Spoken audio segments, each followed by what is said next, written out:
Hi, my name is Josh Miller, and I'm presenting on the history and future of Russian and Chinese relationships. To get a proper understanding of these two superpowers' current relationship, we need to look all the way back to the late 1600s. In 1689, the first documented treaty between China and Russia was made, called the Treaty of Nershinsk. It settled a land ownership dispute and set a border between the countries. The Treaty of Nershinsk stayed in effect until 1729 with the Treaty of Kyakhta. This treaty further set the borders between the countries, as well as setting up the northern border for Mongolia, and helped develop the first legitimate trade routes between China and Russia. Kyakhta remained in place for over a century, until the devastating war that pitted the UK and France versus China, known as the Second Opium War, devastated China. The Second Opium War took place between 1856 and 1860.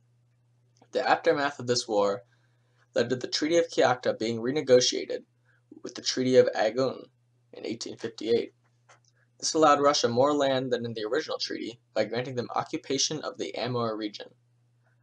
While the Chinese did see the Treaty of Agun as unfair and did resent it, they were happier with Russia being their neighbor than with France or Britain being their neighbor.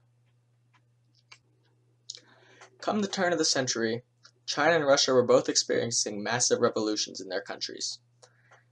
China was the first to end its monarchy with the Xinhai Revolution in 1911, overthrowing the final Qing dynasty and establishing the Republic of China.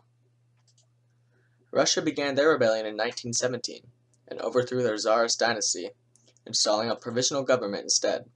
This provisional government was weak enough and it allowed Lenin to create his ideal state, which in turn led to the Soviet Union. The ROC supported the Russian rebellion with troops and supplies. The Chinese Civil War that followed the Xinhai Rebellion took place between the nationalist ROC and the newly created Communist Party of China.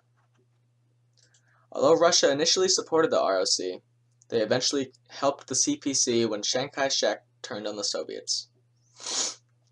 By 1950, the Communist Party of China had won, and relations between China and Russia initially prospered.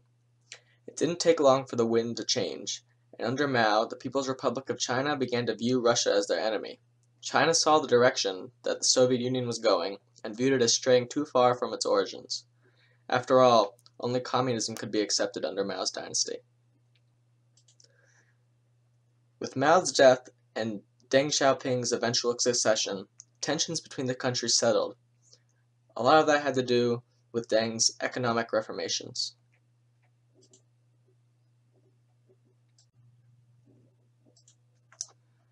With the fall of the Soviet Union, the two countries grew closer.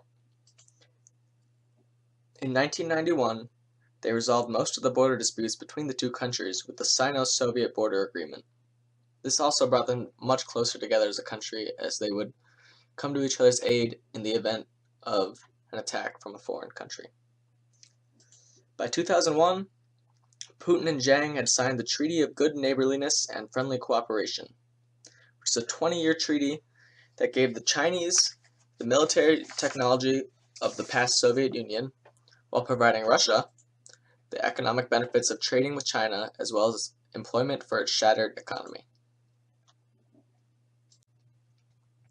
In today's world, China and Russia are sometimes viewed as frenemies, or friends with different end goals.